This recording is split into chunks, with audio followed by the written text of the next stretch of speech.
সন্তানের যখন কেউ থাকে না, তখন থাকে না একমাত্র তার মা আর তার বাবা।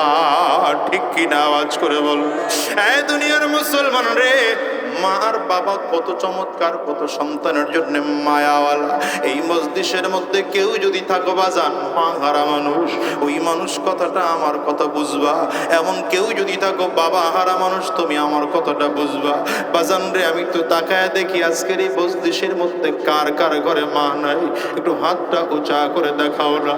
কার কার ঘরে বাবা নাই, হাতটা উঁচা করে দেখাও। হাতগুলো একটু তুলে রাখো, নামাও না বাজার। আবার যুবকগুলো তাকায় তাকায় দেখুক মাহারা মানুষগুলোর চেহারাগুলো কেমন হয়। এরই কলেজের টুকরা যুবক, এই মানুষগুলোর চেহারার দিকে একটু তাকাও। কারো চোখের কোটায় পানি, কারো চক্ষু দুইটা লাল, কারো গাল বেবে বেবে পানিগুলো জমিনের মধ্যে পড়ে। এদের কারো ঘরে মা নাই, কারো ঘরে বাবা নাই। আমি আজাদির ঘরেও তোমার মা নাই। এখান থেকে মাহফিল শেষ করে বাসায় যাইবো বাজার। বাসায় গিয়ে দরজার মধ্যে টোকা দিলে মা দরজা খুলবে না। এই মানুষগুলো যারা হাত তুলে আছে, এদেরও কারো মা দরজা খুলবে না, কারো বাবা দরজা খুলবে না। কেমন করে বুঝাই তোমারে বলো? আব্দুল্লাহ দাঁড়ায় দাঁড়ায় চিন্তা করে, আমি আর কারো কাছে যাব না, মায়ের কাছে যাব। দৌড়ায় মায়ের কাছে গিয়ে বললেন, একটা বাবার রেখে যাওয়া চাদর তুমি আমারে দাও। মা একটা চাদর দিলেন, ছিঁড়ে দুইটা ভাগ করে পরনের মধ্যে লাগাইয়া শরীরের মধ্যে দিয়া মদিনার উদ্দেশ্যে হাঁটতে আরম্ভ করেছে। উত্তপ্ত মরুভূমির বালুর মধ্যে পাড়া দেয়, পায়ের মধ্যে ঠোসা পড়ে যায়। মরুভূমির তাপ সহ্য হয় না, মনে হয় যেন মাথার মগজগুলো গলে গলে যাবে। আব্দুল্লাহ তারপর পেছন দিকে ফিরে তাকায় না, সামনের দিকে আগায়। ধীরে ধীরে ধীরে ধীরে সামনের দিকে আগায়। একদিন, দুই দিন না, টানা 16 দিন 16 রাত হাঁটার পরে মসজিদ নববীতে গিয়ে উপস্থিত হয়ে গেলেন রাসূলুল্লাহ সাল্লাল্লাহু আলাইহি ওয়াসাল্লাম। তখন মসজিদ নববীতে ফজরের আযান দিচ্ছিলেন হযরত বিলাল। আহারে, হযরত বিলালের আযান শুনে আব্দুল্লাহ বসে আছে। এই বুঝি আমার নবীর মসজিদ। আব্দুল্লাহ আমার নবীর অপেক্ষায় আছে রাহমাতুল লিল আলামিন। নামাজের সময় যখন বের হইতেছে, আব্দুল্লাহ দৌড়ে গিয়ে আমার নবীর পাও দুইটা জড়ায় ধরে কান্না করে আর ডাক দেয়, নবী আমার, দুনিয়ার সব ছাড়তে পারি, আপনি নবীরে ছাড়তে পারি না। ও দুনিয়ার মুসলমান কল্যাণ ভাইয়ারা বলে যায়, এই নবী পাইবা না, সাহাবীও পাইবা না, তাবিঈনও পাইবা না, তবে তাবিঈনও পাইবা না। তবে আমার নবী বলে গিয়েছেন, ইন্নাল উলামা ওয়ারাসাতুল আম্বিয়া। এই যুগের উলামায়ে কেরাম হলো আমার নবীর ওয়ারিস। এই উলামায়ে কেরামদেরকে যখন পাইবা, কুরআন ও সুন্নাহ অনুযায়ী কথা বলবেন, তো অনুসরণ করতে চেষ্টা করো। জাহান্নামের রাস্তায় চইলো না বাজান, হারাম রাস্তায় কদম বাড়াইও না। ঈমানি বলে বলিয়ান হও। বিশেষ করে আজকে শায়েখে চরমনায়ের মতো ব্যক্তিত্বকে কাছে পেয়েছো, হাতে হাত দিয়ে পাক্কা সাচ্চা দিলে তওবা করবা। আর হারাম রাস্তায় কদম বাড়াবো না, শয়তানি রাস্তায় কদম বাড়াবো না, গুনাহের পথে চলবো না। কারা কারা তৈয়ার আছো? দুইটা হাত উঁচা করে আল্লাহরে দেখাও, আওয়াজ দিয়ে চিৎকার করে জোরে ডাক দাও আল্লাহ। নিজের গুনাহের কথা স্মরণ করে জোরে ডাক দাও না আল্লাহ। আরো জোরে ডাকো আল্লাহ। চোখের পানি ফেলে ডাক দাও না আল্লাহ। অনেকের ঘরে মা নাই, বাবা নাই, আব্বা আম্মার কথা স্মরণ করে কাঁদো না। আর আমার মালিকের জোরে আওয়াজ দিয়ে ডাকো না আল্লাহ। আয় আল্লাহ, সবাই মিলে ওয়াদা করলাম, হারাম রাস্তায় কদম বাড়াবো না, শয়তানি রাস্তায় কদম বাড়াবো না, গুনাহের পথে চলবো না। আল্লাহ তুমি কবুল করে নাও, কবুল করে নাও। জবান খুলে বলো আমিন, আওয়াজ দিয়ে চিল্লা বলো আল্লাহুম্মা আমিন। বিসমিল্লাহির রহমানির রহিম। মুহাম্মাদুর রাসূলুল্লাহ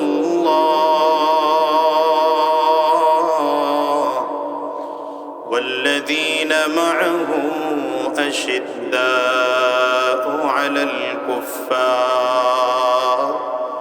رحماء بينهم صدق الله العظيم وصدق رسوله النبي الكريم ونحن على ذلك من الشاهدين والشاكرين والحمد لله رب العالمين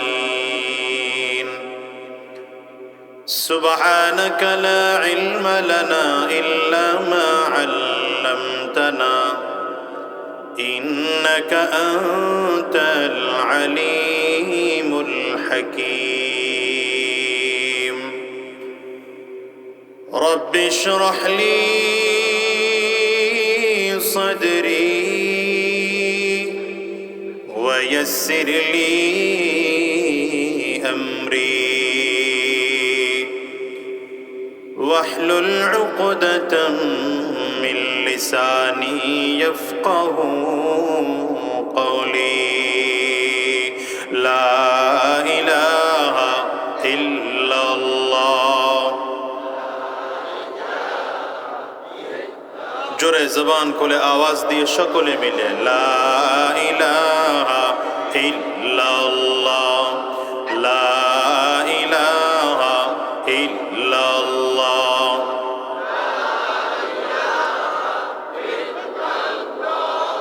লা ইলাহা ইল্লাল্লাহ লা ইলাহা ইল্লাল্লাহ লা ইলাহা ইল্লাল্লাহ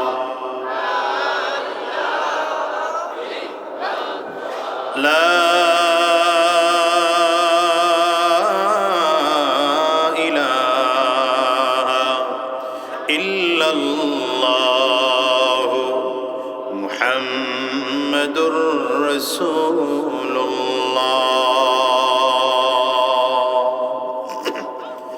আলহামদুলিল্লাহ আজকের এই মাহফিলের মুহতারাম সম্মানিত সভাপতি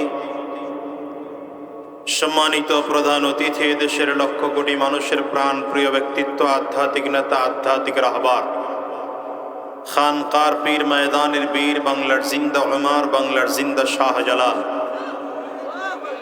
নায়েবে আমিরুল মুজাহিদিন শাইখুল হাদিস হযরতুল আল্লাম মুফতি সৈয়দ মোহাম্মদ ফৈজুল করিম শেখ চরমনাই দামাত বরকাতুমুল আলিয়া উপস্থিত অন্যান্য হযরত উলামায়ে কেরাম সম্মুখপানে সমবেত দিন প্রিয় ইসলাম প্রিয় দিনদার ইমানদার মুমিন মুসলমান মর্দে মুজাহিদ ভাইরা মুরব্বী বাবা জিরা যুবক বন্ধুরা কচি কাঁচা মাসুম বাচ্চারা পর্দার অন্তরালে অবস্থানরত সম্মানিতা শ্রদ্ধা মা ও বোনেরা আল্লাহ পাকের শুকর যে আল্লাহ তাআলা আপনাকে আমাকে অত্যন্ত দয়া করে মায়া করে মহব্বত করে ভালোবেসে আজকের এই কোরআনী মজলিসে জান্নাতি বাগানে ইমানদারদের মজলিসে আল্লাহ ওয়ালাদের মজলিসে বিশেষ করে আল্লাহ পাকের জাকিরিন ও শাকিরিন বান্দাদের মজলিসে যে রব্বে করিম মৌলে করিম আপনাকে আমাকে আসার বসার তৌফিক দান করেছেন সে মহান রব্বুল ইজ্জত ওয়াল জালালের দরবারে শুকর আদায় করি আমরা সকলেই জবান খুলে আওয়াজ দিয়ে জোরে সোরে বলি আলহামদুলিল্লাহ আজকের এই ময়দানে যারা প্রতিকূল পরিবেশের মধ্যে এসে উপস্থিত হয়েছেন এখানে দুনিয়ার কোনো স্বার্থ নাই এখানে স্বার্থ একটাই এখানে আসলে কোরআন ও হাদিসের কথা শোনা যায় এখানে আসলে আল্লাহ পাকের পরিচয় পাওয়া যায় এখানে আসলে আল্লাহ ওয়ালাদের চেহারা দেখা যায় ঠিক না এই জন্য এতগুলো মানুষ আজকে এখানে উপস্থিত হলেন এখানে বহুত মানুষ এমন আছেন যে পাশাপাশি বসছেন কোনো দ্বন্দ্ব নাই কোনো ঝামেলা নাই কোনো হানাহানি নাই মারামারি নাই হিংসা নাই অথচ একজন আরেকজনকে আমরা চিনিও না জানিও না দেখাও সাক্ষাৎও নাই এই যে এখানে বসলাম এতগুলো মানুষ যদি বাজারে থাকতো এতক্ষণে হই হুল্লোড় মারামারি গীবত শিকায়াত কথাবার্তার যন্ত্রণায় থাকা যেত না অথচ এতগুলো মানুষ এখানে বসা, কোনো আওয়াজ নাই, পিং পতন, নীরবতা। এটা জান্নাতি পরিবেশ, ঠিক না? এই জায়গাটায় মারামারি নাই কেন, কাটাকাটি নাই কেন, হানাহানি নাই কেন? কারণ এখানে আমরা যারা বসছি সব ইমানি বন্ধনে বসছি। কিসের বন্ধনে বসছি বলেন তো? পাশের ভাইরে জায়গা করে দিতেছি। এক ভাই জায়গা না পাইলে তার জন্য জায়গা করতেছি। কাউকে সামনে আগায়া বসায় আমি পিছনে বসতেছি। এই জায়গাটা তৈরি হওয়ার বড় কারণ হলো এখানে যতগুলো মানুষ উপস্থিত হয়েছি, যতগুলো মানুষ হাজির হয়েছে, আমরা সবাই ঈমানের বন্ধনে এখানে হাজির হয়েছে। মনে রাখবেন, দুনিয়ার সম্পর্ক দুই ধরনের হয়। এক হলো রক্তের সম্পর্ক, আর এক হলো ঈমানের সম্পর্ক। বলেন, একটা সম্পর্ক কিসের? বলেন, জোরে বলেন। রক্তের সম্পর্ক। আরেক হলো ঈমানের সম্পর্ক। এটা ভালো করে বুঝেন। একটা হলো রক্তের সম্পর্ক, আরেক হচ্ছে ঈমানের সম্পর্ক। রক্তের সম্পর্ক কাকে বলে এই বিষয়ে ব্যাখ্যা করার দরকার নেই, এটা বুঝতেছেন তো? বাবা মা সন্তানের যে মোহাব্বত, এটা রক্তের বন্ধন। ভাই ভাইয়ের বন্ধন, এটা রক্তের বন্ধন। আর এখানে আমরা যারা হাজির হইলাম, এটা ঈমানের বন্ধন। এই জন্য বন্ধন কয়টা? সবাই কথা বলেন না কিন্তু। কয়টা? একটা হলো ঈমানের বন্ধন, আর একটা হলো রক্তের বন্ধন। এই দুইটা বুঝলেন কথা? এই দুই কথা বুঝার পরে পরের কথাটা বুঝেন। যদি রক্তের সম্পর্ক টিকিয়ে রাখতে গিয়ে ঈমানের সম্পর্ক ছিন্ন করতে হয়, ভালো করে বুঝেন। কথা বলা যাবে না, মোবাইলে কথা বলা যাবে না, সব বন্ধ রাখতে হবে। এখন সব বন্ধ। মাওলানা মোবাইল, মুফতি গুগল, ফেসবুক আলাইহিস সালাম, ইউটিউব রহমতুল্লাহ আলাই, সব বন্ধ করে দেন। আর না আমি মাওলানার ওয়াজ চলবে এটা শুনবেন আপনারা, ঠিক আছে? সব বন্ধ করে দেন, সাইলেন্ট করেন। একসাথে দুই নৌকায় পাড়া দিলে মাঝখানে নদীর মধ্যে পড়া লাগবে, কোনো দিকে যাইতে পারবে। তো যদি রক্তের সম্পর্ক টিকিয়ে রাখার জন্য ঈমানের সম্পর্ক ছিন্ন করতে হয়, ইসলামের বিধান কি? ঈমানের সম্পর্ক ছিন্ন করা যাবে না, রক্তের সম্পর্ক ছিন্ন করে দাও। বিপরীত দিকে ঈমানের সম্পর্ক টিকিয়ে রাখতে গিয়ে যদি রক্তের সম্পর্ক ছিন্ন করতে হয়, ইসলামের বিধান হচ্ছে রক্তের সম্পর্ক ছিন্ন করে দাও, ঈমানের সম্পর্ক ছিন্ন করা যাবে না। এই কথা বুঝলেন তো? মাথায় ভালো করে ঢুকছে কিনা? এই দুইটা কথা বুঝলে সামনের কথা বুঝবে না। প্রথম কথা, সম্পর্ক কয় ধরনের হয়? সবাই বলেন। একটা হলো রক্তের, আর একটা ঈমানের। এবার প্রশ্ন করি আপনাদের, রক্তের সম্পর্ক ছিন্ন করতে গিয়ে যদি ঈমানের সম্পর্ক ছিন্ন করতে হয়, তো ঈমানের সম্পর্ক ছিন্ন করব না রক্তের সম্পর্ক ছিন্ন করব? এটা হলো বোঝার বিষয়। ঈমানের সম্পর্ক ছিন্ন করা যাবে না, প্রয়োজনে রক্তের সম্পর্ক ছিন্ন করতে হবে। একটা বাস্তব উদাহরণ দেই। বাস্তব উদাহরণ হচ্ছে আবু বকর সিদ্দিক রাদিয়াল্লাহু আনহু। আবু বকর সিদ্দিককে তার পরিচয় নতুন করে দেওয়ার দরকার নাই। কি কথা বলেন না কেন? আমাদের তো পরিচয় লাগে অনেক।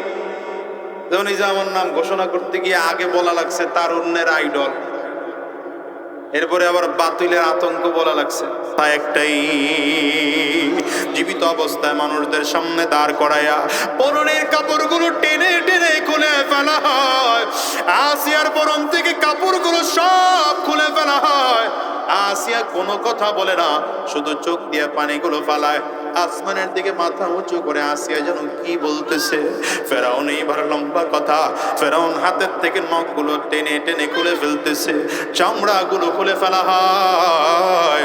এবার ফেরাউন আসিয়াকে শাস্তির মাত্রা আরো বাড়িয়ে দেওয়ার জন্য তক্তার মধ্যে শোয়া হাতের মধ্যে প্যারাক মেরে দেয়, পায়ের মধ্যে প্যারাক মেরে দেয়। আল্লাহ কোরআনে বলেন ওয়া ফিরআউন দিল আওতাদ, ফিরআউনের অবস্থা হলো ও মানুষের শরীরের মধ্যে প্যারাক মেরে দিত, লোহা মেরে দিত। আসিয়ার এভাবে যখন হাতে আর পায়ের মধ্যে প্যারাক মেরে তক্তার মধ্যে সময় রাখা হয়েছে, ইতিমধ্যে ফেরাউন লোকজন জল্লাদদেরকে ডেকে বলে এক কাজ করো, ও যদি আমাকে রব বলে না মানে বিশাল করে গর্ত তৈয়ার করো, গর্তের মধ্যে আগুন প্রজ্বলিত করো। গর্তের মধ্যে আগুন জ্বালানো হয়, আসিয়াকে ধীরে ধীরে ধীরে ধীরে তক্তার মধ্যে শোয়াইয়া ওই আগুনের দিকে ধীরে ধীরে ধীরে নিয়ে যাওয়া হয়। এখনই আসিয়াকে তক্তার মধ্য থেকে ওই আগুনের মধ্যে ফেলা হবে।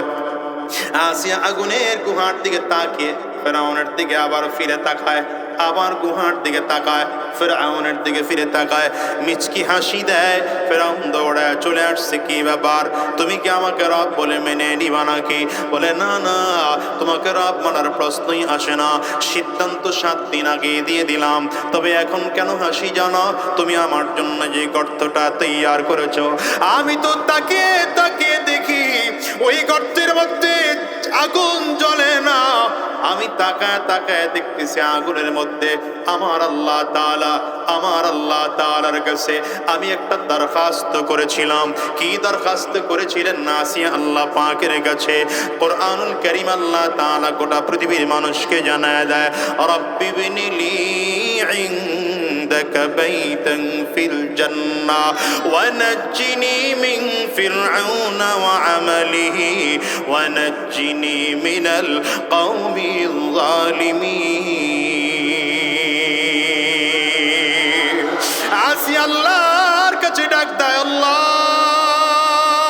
ফিরআউন আমাদেরকে নির্যাতন করে, জুলুম করে, অত্যাচার করে, আমি সহ্য করতে পারি না গো আল্লাহ, তারপরেও তোমার কাছে দরখাস্ত বিরোধ করি না, আমি তোমার কাছে দরখাস্ত করি, আল্লাহ ফেরাউনের নির্যাতন থেকে আমাকে হেফাজত করো।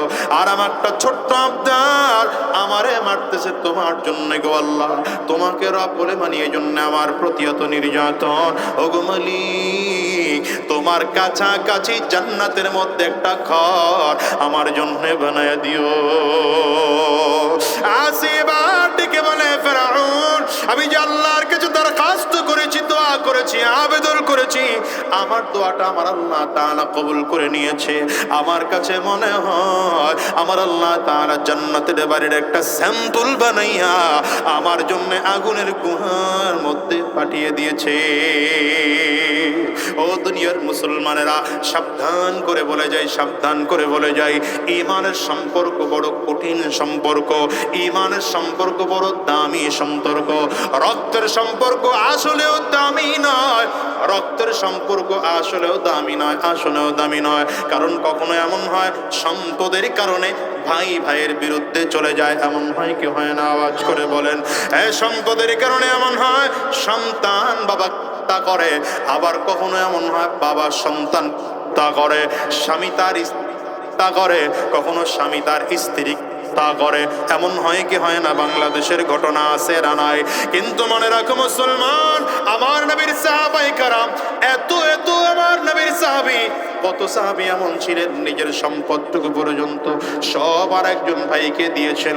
ওই যে মুহাজির সাহাবী যারা ছিলেন, আমার নবী মুহাজির একজনকে আনসার সাহাবীর সামনে দাঁড় করাইয়া দুইজনকে ভাই ভাই বানায় দিতে। আমার নবী রাহমাতুল লিল আলামিন এমন একজন মুহাজির সাহাবীকে ফজরের নামাজে পরে দাঁড় করাইলেন। কে আছো আমার এই সাহাবী? আজকে রাতে হিজরত করে মক্কা থেকে মদিনায় আসছে, কে আমার এই সাহাবীকে ভাই বানায় বাড়িতে নিয়ে যাইবা? একজন আনসার সাহাবী দাঁড়িয়েছেন, হুজুর আমি আমার বাড়িতে নিয়ে যাব। আনসার সাহাবী বাড়ির মধ্যে নিয়ে, আনসার সাহাবী এই সাহাবীকে একাকিত্ব কাটানোর জন্য, একাকিত্ব থেকে মুক্তি দেওয়ার জন্য চমৎকার করে নিজের দুইটা বিবির থেকে একজন বিবিকে তালাক দিয়ে বললেন, ভাই ইদ্যত শেষ হলে আমার এই বিবিকে তুমি বিয়ে করে নিবা। তুমি মক্কা থেকে এসেছ, কাউকে সাথে করে নিয়ে আসো নাই, তোমার একজন বিবি দরকার। আমার দুই বিবি আছে, একজন হলেও চলবে যিনি সব থেকে সুন্দরী, তোমার জন্য তালাক দিয়ে দিলাম, ইদ্যত পূরণ হয়ে গেলে তুমি বিয়ে করে নিও। ওয়াহানসা মুহাজির মুহাজির সাহাবী তাকিয়ে আছে, এটা আনসার সাহাবীর কেমন আচরণ হতে পারে। নিয়ে গেলেন ফসলি জমিনের মধ্যে, নিজের ফসলি জমিন দেখায়, ভাইরে এই মাথা থেকে আরম্ভ করে ওই মাথা পর্যন্ত পুরোটা জমিন আমার, এই জমিনটাকে অর্ধেক করে ভাগ করে দিলাম, এই ভাগটা তুমি নিয়ে নাও, এই ভাগটা আমি নিয়ে নিলাম। নিজের অর্ধেক জমিনটা পুরো আমার আনসার মুহাজির সাহাবীকে দিয়ে দিলেন। নিজের বাড়িতে এসে নিজের ঘরটাকেও দুইটা ভাগ করলেন, অর্ধেকটা মুহাজির সাহাবীকে দিয়ে দিলেন। নিজের সম্পদকে দুইটা ভাগ করে এক ভাগ অর্ধেক করে নিজের ভাইরে দিয়ে দিলেন। আর বললেন, ভাই টেনশন করো না, টেনশন করো না। এতদিন আমার বাবার আমি একা সন্তান ছিলাম, আমার বাবার সমস্ত সম্পদগুলো আমি একা ভোগ করেছি। এখন তো আমার বাবার আরেকজন সন্তান হয়েছে, তুমি আমার আরেকজন ভাই হয়েছ। আমি আমার বাবার সম্পদ একা ভোগ করতে পারি না, তুমি এখন থেকে ভোগ করা শুরু করে দাও। অর্ধেক করে ভাগ করে দিলাম, যদি প্রয়োজন হয় আরো তোমারে দেব। এই দুনিয়ার মুসলমানেরা, সাহাবায়ে কেরামদের অবস্থা কত চমৎকার জানো? যুদ্ধের ময়দানে বেঈমানদের হাতে সব সাহাবায়ে কেরাম মারাত্মক জখম অবস্থায় আছেন। মৃত্যুর যন্ত্রণা সাহাবায়ে কেরাম কাতরাইতেছে। মৃত্যুর আগ মুহূর্তে শহীদ হয়ে যাবেন, জমিন থেকে বিদায় নিয়ে যাবেন। আল আতাস, আতাস বলে চিৎকার করতেছেন। আর পিপাসা, পানি পানি বলে চিৎকার করে পেয়ালা সামনে নিয়ে ধরা হলো। পেয়ালাটা যখন মুখের মধ্যে লাগাইয়া পানি পান করবেন, হঠাৎ করে পাশের থেকে আরেকজনকে যেন ডাক দেয়, আমারও পানি লাগবে, আমারও পানি লাগবে। পেয়ালাটা ধাক্কা দিয়ে সরায় বলে, আমার লাগবে না, যাও। আমার যে ভাইটা পানি বলে ডাক দিয়েছে, ওই ভাইয়ের কাছে মনে হয় আমার থেকে বেশি পানির পিপাসা, ওই ভাইয়ের কাছে পানির পেয়ালাটা নিয়ে যাও। তার কাছে নিয়ে যাওয়া হলো। তিনি আবার আরেকজনের আওয়াজ পাইলেন। এমন করে করে সব সাহাবী পানি পান না করে জমিন থেকে বিদায় হয়ে শহীদ হয়ে গেলেন। ও মুসলমান রে, হৃদ্যতা, মোহাব্বত, আন্তরিকতা আজকে গোটা জমিন থেকে চলে গেল। এখন মুসলমান মুসলমান মারামারি হয়, টুপিওয়ালা টুপিওয়ালা মারামারি হয়, আসে না নাই? চিল্লায় বলো। এক টুপিওয়ালা আরেক টুপিওয়ালারা দেখতে পারে না। পাঁচ কলকি পড়েছো তো গোল টুপিওয়ালাদের দেখলে মেজাজ গরম হয়, গোল টুপি পড়েছো পাঁচ কলকিওয়ালা দেখলে মেজাজ গরম হয়, গোল টুপি পড়েছো চোক্কা টুপিওয়ালা দেখলে মেজাজ গরম হয়, চোক্কাওয়ালা পড়েছো জালি টুপি দেখলে মেজাজ গরম হয়। এক পীরের মুরিদ আরেক পীরের মুরিদরে সহ্য করতে পারে না, এক ইমাম আরেক ইমামকে সহ্য করতে পারে না, এক মসজিদের মুসল্লি আরেক মসজিদের মুসল্লিরে সহ্য করতে পারে না। এমন করে করে আর কতদিন দ্বন্দ্ব করবা বলো? তুমি এমন করে দ্বন্দ্ব করো, বেঈমানগুলো এই সুযোগে ক্ষমতা হাতাইয়া নিয়ে যাইতেছে। বেঈমানগুলো এই সুযোগের মধ্যে গোটা বাংলাদেশের সব সম্পদগুলো বাহিরে পাচার করে দিতেছে। সুতরাং তোমাদেরকে অনুরোধ করে যাব, টুপি নিয়ে মারামারি বন্ধ করে দাও। কথা বলেন না কেন? ঠিক না বেঠিক? পীর নিয়ে মারামারি বন্ধ করে দাও। হক্কানে পীরের মুরিদ হও, কোনো অসুবিধা নাই। মাথায় টুপি যা থাকুক, কোনো অসুবিধা নাই। বরঞ্চ আমি তো সব সময় বলি, আজকেও বলে যাই, ইসলামের বিশ্বাস হচ্ছে এইটা, তোমার মাথায়ও টুপি, আমার মাথায়ও টুপি, তোমার মুখেও দাড়ি, আমার মুখেও দাড়ি। তুমিও আমার আল্লাহকে রব মানো, আমিও আমার আল্লাহকে রব মানি। তুমিও মুহাম্মদুর রাসূলুল্লাহ সাল্লাল্লাহু আলাইহি ওয়াসাল্লামকে নবী মানো, আমিও নবী মুহাম্মদুর রাসূলুল্লাহ সাল্লাল্লাহু আলাইহি ওয়াসাল্লামকে নবী মানি। তুমিও কোরআনকে ইসলাম ধর্মের ধর্মীয় গ্রন্থ মানো, আমিও কোরআনকে ইসলাম ধর্মের ধর্মীয় গ্রন্থ মানি। সুতরাং তোমার মধ্যে আর আমার মধ্যে কোনো পার্থক্য নাই। তুমিও যা আমিও যা, চলো কাঁধে কাঁধ মিলাইয়া হাতে হাত রেখে আবার যুদ্ধের ময়দানে নামবো। প্রয়োজনে রক্তের দরকার হলে রক্ত দেব, জীবনটাও যদি দেওয়ার দরকার হয় এই বাংলাদেশে ইসলাম কায়েম করব। কারা কারা তৈয়ার আছো?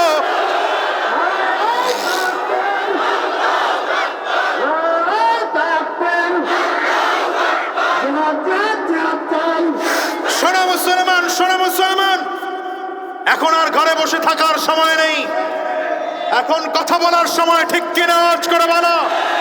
ময়দানে ঝাঁপিয়ে পড়ার সময়। ঠিক কিনা বলো।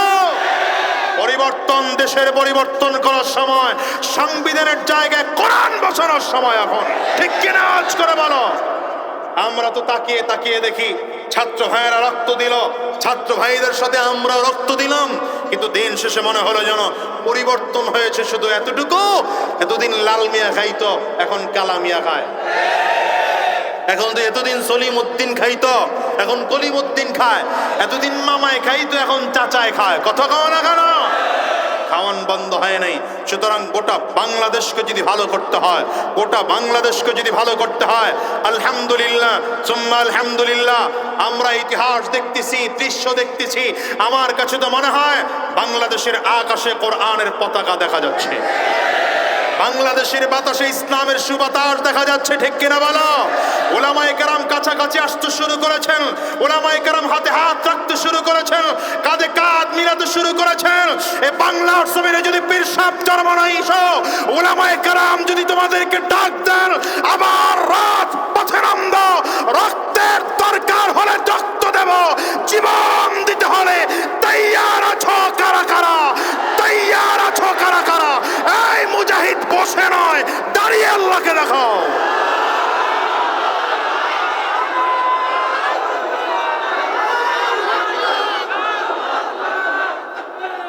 অসুবিধা হয়?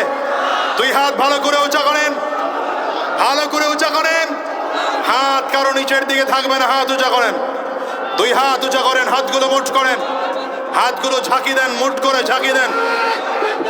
রাখো কণ্ঠের পুরোটা আওয়াজ ছেড়ে দিয়ে একটা তাকবীর হবে, তৈয়ার মুসলমান। জোরে আওয়াজ করে বলেন তৈয়ার মুসলমান। নারে তাকবীর, নারে তাকবীর, নারে তাকবীর। তোমার নেতা আমার নেতা, তোমার নেতা আমার নেতা, আমরা সবাই রাসূল সেনা, আমরা সবাই রাসূল সেনা, আমরা সবাই নবীর সেনা। নারে তাকবীর, কোরআন সুন্নাহর আলো সংসদে চালো, কোরআন সুন্নাহর আলো, কোরআন সুন্নাহ যেখানে, আলেম ওলামা যেখানে, দিয়েছি তো রক্ত, দিয়েছি তো রক্ত, রক্তের বন্যায় নারে তাকবীর। তৈয়ার আছেন তো ইনশাআল্লাহ? বসেন। এই স্লোগান দিয়ে ময়দানে নেমে যান, দেখবেন বেঈমানগুলো সামনে এসে দাঁড়ানোর সাহস পাবে না।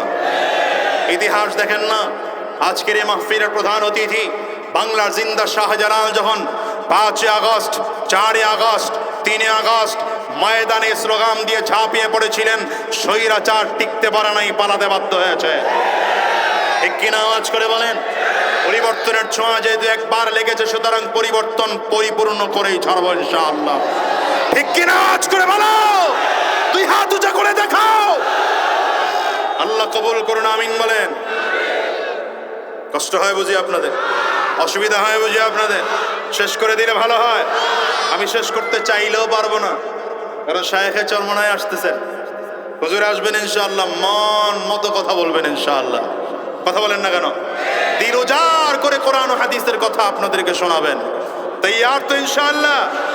আমি আসলে আলোচনা করার জন্য বসেও নাই, কারণ আপনারা শায়েখের আলোচনা শুনবার জন্য যতটা আগ্রহী, আমি তার থেকে বেশি আগ্রহী। সুতরাং হুজুর আসার আগ পর্যন্ত আপনাদেরকে নিয়ে সময় কাটাইতেছি, এর মাঝে 2-4টা কথা বলা দরকার, তাই কথা বলতেছি। বলেন, রক্তের সম্পর্ক বড় নয়, ইমানের সম্পর্ক বড়? এতক্ষণ বসে এই কথাটা বুঝলেন তো? রক্তের সম্পর্ক বড় নয়, ইমানের সম্পর্ক বড়। যদি রক্তের সম্পর্ক টিকিয়ে রাখতে গিয়ে ইমানের সম্পর্ক ছিন্ন করতে হয়, ইমানের সম্পর্ক ছিন্ন করব, ইমানের সম্পর্ক ছিন্ন করব, প্রয়োজনে রক্তের সম্পর্ক ছিন্ন করে দেব, ইমানের সম্পর্ক ছিন্ন করা যাবে? জোরে যাবে, আরো জোরে যাবে। এই জন্যই তো সাহাবায়ে কেরামদের দিকে দেখেন না, সাহাবায়ে কেরাম নিজের বাবা, নিজের মা, নিজের সন্তান, নিজের পরিবার সব ছাড়তে রাজি, নবী ছাড়তে রাজি। আরো জোরে বলা যায় না? জোরে বলা যায়? সব ছাড়তে রাজি, নবী ছাড়তে রাজি না। নবীজির একজন সাহাবী ছিলেন, কাফির থাকা অবস্থায়, নাম ছিল আব্দুল উজ্জা। ছোটবেলায় নবীজির কাছে গিয়ে কালিমা পড়ে মুসলমান হয়েছেন। নবীজির নাম দিয়েছিলেন আব্দুল্লাহ, কিন্তু নাম গোপন রাখতে বলছিলেন। হিজরত করে নবী যখন মদিনায় চলে গেলেন, আব্দুল্লাহর মনের মধ্যে বারবার শুধু প্রশ্ন, কবে মদিনায় যাব? সুবহানাল্লাহ। কান্না আওয়াজ করে বলেন না, আওয়াজ করে বলেন না। কিন্তু অপেক্ষা করতেছে, বাবা তো নাই, একমাত্র অভিভাবক চাচা। চাচার পারমিশন ছাড়া তো মদিনায় যাওয়া যাবে না। চাচার সামনে একদিন দাঁড়িয়ে গেলেন, চাচা আমি মদিনায় যেতে চাই। চাচা বলল, মদিনায় যাবি তো মদিনায় যেতে হলে তোর যত সম্পদ আছে সব সম্পদগুলো আমার কাছে রেখে আমার নামে লিখে দিয়ে এরপরে যাওয়া লাগবে।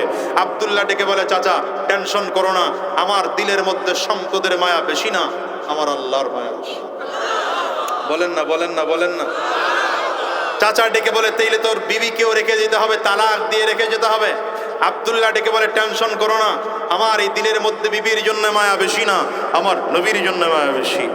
এই যে কোরআনুল কারীম আল্লাহ তাআলা বলেন, ওয়াল্লাযীনা আমানু ওয়াল্লাযীনা আমানু আশাদ্দু হুব্বাল লিল্লাহ।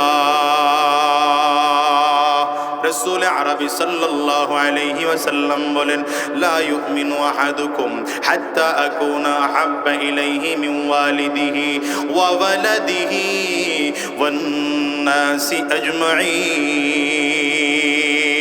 রব্বে কারীম বলেন, মুমিনরা আমি আল্লাহকে পৃথিবীর মধ্যে সব থেকে বেশি ভালোবাসে।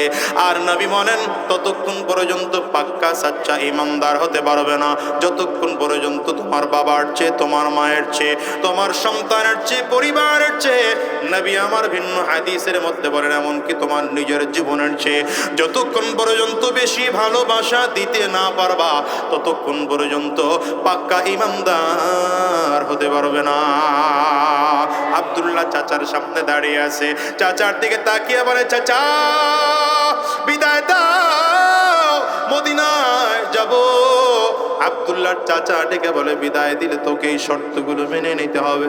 বলে, যাও, আমার সম্পদগুলো সব তোমার নামে লিখে দিয়ে গেলাম, আমার বিবিকেও আমি তালাক দিয়ে মদিনার দিকে রওনা করলাম। এবার আব্দুল্লাহর চাচা ডেকে বলে, শোন, পরনের মধ্যে যে কাপড় আছে মাথার থেকে আরম্ভ করে পা পর্যন্ত, এগুলো তো আমার টাকায় কিনে দেওয়া, আমার টাকার কিনে দেওয়া কাপড় পরেও তুই মদিনায় যেতে পারবি না। আব্দুল্লাহর চোখ দিয়ে পানিগুলো টাপ টাপ করে বের হয়, মাথা থেকে বেরিয়াটা খুলে চাচার সামনে দাঁড়ায় দেয়। চাচা গো, নাও নাও, তোমার টাকার কিনে দেওয়া বাড়িয়া পরে আমি মদিনায় যাব না। পায়ের থেকেও জুতা খুলে চাচার সামনে রেখে দেয়, শরীর থেকে কাপড়গুলো খুলে খুলে সব চাচার সামনে রেখে দেয়। চাচা গো, সব নিয়ে নাও, তোমার টাকার কিনে দেওয়া কোনো কিছুই পরে আমি মদিনায় যাব না, পরনে শুধুমাত্র লুঙ্গিটা আছে। বলে, চাচা আমার লুঙ্গিটা পরে অন্তত মদিনায় যাওয়ার পারমিশনটুকু আমার দাও। যদি কখনো সুযোগ হয় তোমার লুঙ্গিটা আবার তোমার ফেরত দিয়ে যাব, তারপরে আমার বাধা দিও না। শুধুমাত্র লুঙ্গিটা পরে সামনের দিকে আগাইতে আরম্ভ করেছে। চাচা পেছন দিক থেকে ধরে লুঙ্গিটা বা ইজারটা এত জোরে টান দিয়েছে, ছিঁড়ে গেল। আব্দুল্লাহ পুরোটা বস্ত্রহীন হয়ে গেল। এবার ঘোড়া তাড়ানোর চাবুক দিয়ে পিঠের মধ্যে জোরে জোরে বাড়ি মারতে আরম্ভ করেছে। এক একটা পিঠের মধ্যে বাড়ি মারে, বুকের মধ্যে এত জোরে জোরে বাড়িগুলো মারে, চামড়াগুলো ফেটে যায়, রক্ত টাপ টাপ করে শরীর বেয়ে বেয়ে পড়ে। আব্দুল্লাহ চোখের পানিগুলো ফেলে ফেলে কান্না করে আর বলে, চাচা মেরে মেরে জমিন থেকে বিদায় করে দিতে পারো, নবীর মদিনায় যাওয়ার নিয়ত করেছি, জীবন চলে যাবে, ফিরেইতে পারবা না। ওরে কলিজার টুকরো যুবক, তোমাদের কেউ বলি শোনো, তোমরাও তো আমেরিকায় যাও, চাইনিজ, জাপান, জার্মান যাও, ইন্দোনেশিয়া, ফ্রান্স, মালয়েশিয়ায় যাও, বলো বলো আমার নবীর রওজায় যাইতে মনে চায় কি চায় না? কার কার মনটায় চায়? দুইটা হাত উঁচা করে চোখের পানি ফেলে আমার মালিকের চিৎকার করে জোরে ডাক দাও, আল্লাহ। আরো জোরে ডাকো, আল্লাহ।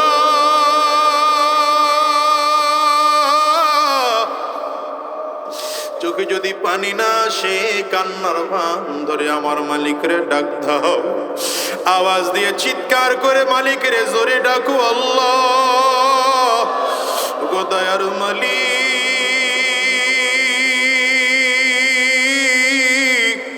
আয় আল্লাহ, যতগুলো মানুষ আমরা দুইটা হাত উঁচু করলাম, আয় আল্লাহ জীবনে একটা বার যদিও হয় তোমার নবীর রওজা না দেখাইয়া, কাবা তাওয়াফ না করাইয়া জমিন থেকে নিও না।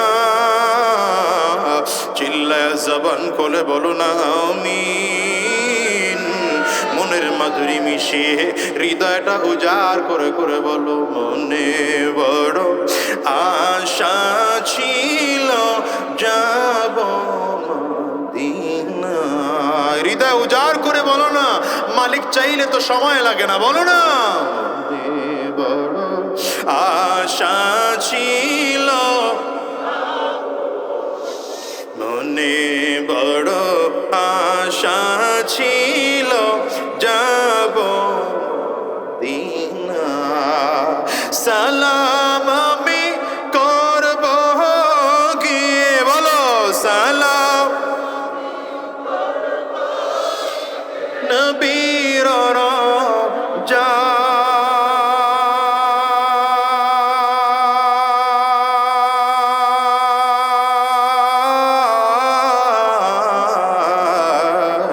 মনে বড় আশা ছিল যাব। ও দুনিয়ার মুসলমানেরা, আব্দুল উজ্জা ওখানে দাঁড়ায় দাঁড়ায় কান্না করতেছে। আব্দুল্লাহরে মারতে মারতে মারতে মারতে বেহুশ বানায় উত্তপ্ত মরুভূমির বালুর মধ্যে চিৎ করে ফেলে রেখেছে। আব্দুল্লাহর হুঁশ নাই, লম্বা সময় চলে গেল। লম্বা সময় পরে হুঁশ ফিরে আসছে, ডানে আর বামে তাকায়, তাকিয়ে কাউরে খুঁজে পায় না, কোথায় যাবে। ওখানে দাঁড়ায় দাঁড়ায় চিন্তা করে, বান্দার যখন কেউ থাকে না তখন থাকেন একজন, তিনি হলেন আল্লাহ। উম্মতের যখন কেউ থাকে না তখন থাকেন নবী। আর সন্তানের যখন কেউ থাকে না তখন থাকে না একমাত্র তার মা আর তার বাবা। ঠিক কিনা আওয়াজ করে বল। এই দুনিয়ার মুসলমান রে, মা আর বাবা কত চমৎকার, কত সন্তানের জন্য মায়াওয়ালা। এই মজলিসের মধ্যে কেউ যদি থাকো বাজান মা হারা মানুষ, ওই মানুষ কথাটা আমার কথা বুঝবা। এমন কেউ যদি থাকো বাবা হারা মানুষ, তুমি আমার কথাটা বুঝবা। বাজান রে, আমি তো তাকায় দেখি আজকের এই মজলিসের মধ্যে কার কার ঘরে মা নাই, একটু হাতটা উঁচা করে দেখাও না। কার কার ঘরে বাবা নাই, হাতটা উঁচা করে দেখাও। হাতগুলো একটু তুলে রাখো, নামাও না বাজার। আবার যুবকগুলো তাকায় তাকায় দেখুক মাহারা মানুষগুলোর চেহারাগুলো কেমন হয়। এরই কলেজের টুকরা যুবক, এই মানুষগুলোর চেহারার দিকে একটু তাকাও। কারো চোখের কোটায় পানি, কারো চক্ষু দুইটা লাল, কারো গাল বেবে বেবে পানিগুলো জমিনের মধ্যে পড়ে। এদের কারো ঘরে মা নাই, কারো ঘরে বাবা নাই। আমি আজাদির ঘরেও তোমার মা নাই। এখান থেকে মাহফিল শেষ করে বাসায় যাইব বাজার। বাসায় গিয়ে দরজার মধ্যে টোকা দিলে মা দরজা খুলবে না। এই মানুষগুলো যারা হাত তুলে আছে, এদের কারো মা দরজা খুলবে না, কারো বাবা দরজা খুলবে না। কেমন করে বুঝাই তোমারে বলো। আব্দুল্লাহ দাঁড়ায় দাঁড়ায় চিন্তা করে, আমি আর কারো কাছে যাব না, মায়ের কাছে যাব। দৌড়ায় মায়ের কাছে গিয়ে বললেন, একটা বাবার রেখে যাওয়া চাদর তুমি আমারে দাও। মা একটা চাদর দিলেন, ছিঁড়ে দুইটা ভাগ করে পরনের মধ্যে লাগাইয়া শরীরের মধ্যে দিয়া মদিনার উদ্দেশ্যে হাঁটতে আরম্ভ করেছে। উত্তপ্ত মরুভূমির বালুর মধ্যে পাড়া দেয়, পায়ের মধ্যে ঠোসা পড়ে যায়। মরুভূমির তাপ সহ্য হয় না, মনে হয় যেন মাথার মগজগুলো গলে গলে যাবে। আব্দুল্লাহ তারপর পেছন দিকে ফিরে তাকায় না, সামনের দিকে আগায়। ধীরে ধীরে ধীরে ধীরে সামনের দিকে আগায়। একদিন দুই দিন না, টানা 16 দিন 16 রাত হাঁটার পরে মসজিদ নববীতে গিয়ে উপস্থিত হয়ে গেলেন রাসূলুল্লাহ সাল্লাল্লাহু আলাইহি ওয়াসাল্লাম। তখন মসজিদ নববীতে ফজরের আযান দিচ্ছিলেন হযরত বিলাল। আহারে হযরত বিলালের আযান শুনে আব্দুল্লাহ বসে আছে। এই বুঝি আমার নবীর মসজিদ। আব্দুল্লাহ আমার নবীর অপেক্ষায় আছে রাহমাতুল লিল আলামিন। নামাজের সময় যখন বের হইতেছে, আব্দুল্লাহ দৌড়ে গিয়ে আমার নবীর পাও দুইটা জড়ায় ধরে কান্না করে আর ডাক দেয়, নবী আমার, দুনিয়ার সব ছাড়তে পারি, আপনি নবীরে ছাড়তে পারি না। ও দুনিয়ার মুসলমান কল্যাণ ভাইয়ারা বলে যায়, এই নবী পাইবা না, সাহাবিও পাইবা না, তাবিঈনও পাইবা না, তবে তাবিঈনও পাইবা না। তবে আমার নবী বলে গিয়েছেন, ইন্নাল উলামা ওয়ারাসাতুল আম্বিয়া, এই যুগের উলামায়ে কেরাম হলো আমার নবীর ওয়ারিস।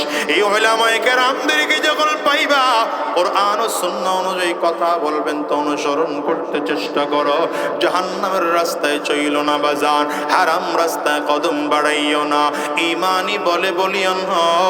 বিশেষ করে আজকে শায়েখে চরমনায়ের মতো ব্যক্তিত্বকে কাছে পেয়েছো, হাতে হাত দিয়ে পাক্কা সাচ্চা দিলে তওবা করবা, আর হারাম রাস্তায় কদম বাড়াবো না, শয়তানি রাস্তায় কদম বাড়াবো না, গুনাহের পথে চলবো না। কারা কারা তৈয়ার আছো? দুইটা হাত উঁচা করে আল্লাহরে দেখাও, আওয়াজ দিয়ে চিৎকার করে জোরে ডাক দাও আল্লাহ। নিজের গুনাহের কথা স্মরণ করে জোরে ডাক দাও না আল্লাহ, আরো জোরে ডাকো আল্লাহ। চোখের পানি ফেলে ডাক দাও না আল্লাহ। অনেকের ঘরে মা নাই, বাবা নাই, আব্বা আম্মার কথা স্মরণ করে কাঁদো না, আর আমার মালিকের জোরে আওয়াজ দিয়া ডাকো না আল্লাহ। আয় আল্লাহ, সবাই মিলে ওয়াদা করলাম, হারাম রাস্তায় কদম বাড়াবো না, শয়তানি রাস্তায় কদম বাড়াবো না, গুনাহের পথে চলবো না। আল্লাহ তুমি কবুল করে নাও, কবুল করে নাও। জবান খুলে বলো আমিন, আওয়াজ দিয়ে চিল্লা বলো আল্লাহুম্মা আমিন।